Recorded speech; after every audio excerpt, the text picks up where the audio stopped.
ಎಲ್ಲರಿಗೂ ನಮಸ್ಕಾರ. ಕಳಸ ಕುಕ್ಕಿಂಗ್ಗೆ ಸ್ವಾಗತ. ಶ್ರಾವಣ ಮಾಸ ಬಂತಲ್ಲ, ಈಗ ತುಂಬ ಪೂಜೆ ಪುನಸ್ಕಾರಗಳು. ದೇವರಿಗೆ ನೈವೇದ್ಯ ಇಡೋದು ಏನಪ್ಪ ಅಂತ ಚಿಂತೆ ಮಾಡ್ತಿದ್ದೀರಾ? ಬನ್ನಿ, ಈಸಿಯಾಗಿ 10ರಿಂದ 15 ನಿಮಿಷದಲ್ಲಿ ಅವಲಕ್ಕಿ ಉಂಡೆ ಮಾಡೋದು ಹೇಗೆ ಅಂತ ನೋಡೋಣ. ಇದು ತುಂಬ ಸುಲಭವಾಗಿ ಮಾಡಿಬಿಡ್ಬೋದು. ಮೊದಲಿಗೆ ಒಂದು ಬಾಣಲಿ ಇಟ್ಟು ತುಪ್ಪ ಹಾಕಿ, ಎಷ್ಟು ಬೇಕೋ ನಿಮಗೆ ಅಷ್ಟು ದ್ರಾಕ್ಷಿ ಗೋಡಂಬಿನ ತುಪ್ಪದಲ್ಲಿ ಹುರಿದು ಪಕ್ಕಕ್ಕೆ ಇಟ್ಕೊಳ್ಳಿ. ತುಂಬ ಕೆಂಪಗಾಗಬೇಕಾಗಿಲ್ಲ, ಸ್ವಲ್ಪ ಮೀಡಿಯಮ್ ಆಗಾದ್ಮೇಲೆ ತೆಗೆದು ಪಕ್ಕಕ್ಕೆ ಇಟ್ಕೊಳ್ಳಿ. ಈಗ ಅದೇ ತುಪ್ಪಕ್ಕೆ ಅರ್ಧ kg ಅವಲಕ್ಕಿ ಹಾಕಿ, ನಾನಿಲ್ಲಿ ಕೆಂಪು ಅವಲಕ್ಕಿ ತೊಗೊತಿದ್ದೀನಿ, ಬಟ್ ಮೀಡಿಯಮ್ ಅವಲಕ್ಕಿ ಇರಬೇಕು, ದಪ್ಪ ಅವಲಕ್ಕಿ ತೊಗೋಬಾರ್ದು. ಕೆಂಪದಿದ್ರೂ ಹಾಕಿ, ಇಲ್ಲ ನಾರ್ಮಲ್ ರೆಗ್ಯುಲರ್ ಮೀಡಿಯಮ್ ಅವಲಕ್ಕಿ ಇದ್ರೂ ಹಾಕಿ ಸ್ವಲ್ಪ ತುಪ್ಪದಲ್ಲಿ ಚೆನ್ನಾಗಿ ಬಾಡಿಸ್ಕೊಳ್ಳಿ. ಗರಿ ಗರಿಯಾಗಿ ರವೆ ಥರ ಪುಡಿ ಮಾಡಿದ್ರೆ ಅದು ರವೆ ಥರ ಆಗಬೇಕು ನೋಡಿ. ಈ ಥರ ನಾನು ಬಾಡಿಸಿ ಪಕ್ಕಕ್ಕೆ ಇಟ್ಕೊಂಡಿದ್ದೀನಿ. ಈಗ ಅದೇ ತುಪ್ಪಕ್ಕೆ 1 ಕಪ್ಪಷ್ಟು ಕೊಬ್ಬರಿ ಹಾಕ್ಕೊತಿದ್ದೀನಿ. ನಾನಿಲ್ಲಿ ಹಸಿ ಕೊಬ್ಬರಿ ಹಾಕ್ಕೊತಿದ್ದೀನಿ. ಹಸಿ ಕೊಬ್ಬರಿ ಆದರೂ ಹಾಕ್ಕೋಬೋದು, ಒಣ ಕೊಬ್ಬರಿ ಆದರೂ ಹಾಕ್ಕೋಬೋದು, ಯಾವುದಾದ್ರೂ ಹಾಕ್ಬೋದು. ಈಗ ಅದನ್ನು ಪುಡಿ ಮಾಡಿ ಇಟ್ಕೊಳ್ಳಿ. ಇಲ್ಲಿ ಈಗ ಒಂದು ಬಾಣಲಿಯಲ್ಲಿ ಅರ್ಧ kg ಅವಲಕ್ಕಿಗೆ 200 ಗ್ರಾಮ್ ಅಷ್ಟು ಸಕ್ಕರೆ ತಗೊಂಡಿದ್ದೀನಿ.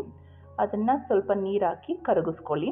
ತುಂಬ ಪಾಕ ಬರಬೇಕಾಗಿಲ್ಲ, ಸ್ವಲ್ಪ ಅಂಟು ಬಂದರೆ ಸಾಕು ನೋಡಿ. ಈ ಥರ ಸುಮ್ಮನೆ ಸ್ವಲ್ಪ ಕೈಗೆ ಹಿಂಗೆ ಸ್ಟ್ರಿಂಗ್ ಥರ ಸ್ವಲ್ಪ ಬಂದರೆ ಸಾಕಾಗುತ್ತೆ. ತುಂಬ ಪಾಕ ಬಂದುಬಿಟ್ರೆ ಗಟ್ಟಿ ಆಗಿಬಿಡುತ್ತೆ. ಈಗ ಸ್ಟವ್ ಆಫ್ ಮಾಡಿ ಇದಕ್ಕೆ ಏಲಕ್ಕಿ ಪುಡಿನ ಸೇರಿಸ್ಕೊಳ್ಳಿ. ನಿಮ್ಗೇನಾದರೂ ಅವಲಕ್ಕಿ ಪುಡಿ ಕಲಿಸಿದಾಗ ಅದು ಕಟ್ಟಿ ಆಗೋಗುತ್ತೆ ಅಂದರೆ ಸ್ವಲ್ಪ ಹಾಲನ್ನ ಕಾಯಿಸಿ ಪಕ್ಕಕ್ಕೆ ಇಟ್ಕೊಂಡಿರಿ. ಇಲ್ಲಿ ನೋಡಿ, ನಾನು ಪುಡಿ ಮಾಡಿರೋ ಅವಲಕ್ಕಿನ ಸಕ್ಕರೆ ಪಾಕಕ್ಕೆ ಹಾಕಿ ಸೇರಿಸ್ಕೊಂಡಿದ್ದೀನಿ. ಅಲ್ಲಿ ನಾನು ಹಾಕಬೇಕಾದ್ರೆ ಪುಡಿ ಮಾಡಿರೋ ಅವಲಕ್ಕಿದು ಕ್ಲಿಪ್ ಮಿಸ್ ಆಗಿಬಿಟ್ಟಿದೆ, ಸಾರಿ. ಈಗ ನೋಡಿ, ಈ ಥರ ಅವಲಕ್ಕಿ ಪುಡಿನ ಹಾಕಿ ಸೇರಿಸ್ಕೊಂಡಿದ್ದೀನಿ. ನನಗಿಲ್ಲಿ ಏನು ಹಾಲು ನೆಸೆಸಿಟಿ ಇಲ್ಲ ಅನಿಸುತ್ತೆ, ಇಷ್ಟಿದ್ರೆ ಸಾಕಾಗುತ್ತೆ. ನಿಮಗೇನಾದರೂ ತುಂಬ ಗಟ್ಟಿ ಆಗ್ತಿದೆ, ಉಂಡೆ ಬರ್ತಿಲ್ಲ ಅಂದರೆ ಸ್ವಲ್ಪ ಬಿಸಿ ಇರೋ ಹಾಲನ್ನು ಸೇರಿಸ್ಕೊಂಡು ಕಲಿಸ್ಬಿಟ್ಟು ಈ ಥರ ಉಂಡೆ ಕಟ್ಕೋಬೋದು.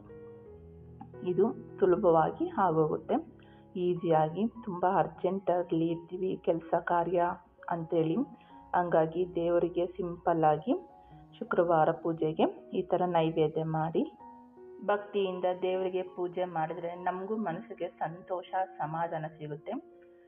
ಈ ರೀತಿ ಇನ್ನೂ ಬೇಕಾದಷ್ಟು ರೆಸಿಪೀಸು ಮುಂದೆ ಮಾಡೋಣ.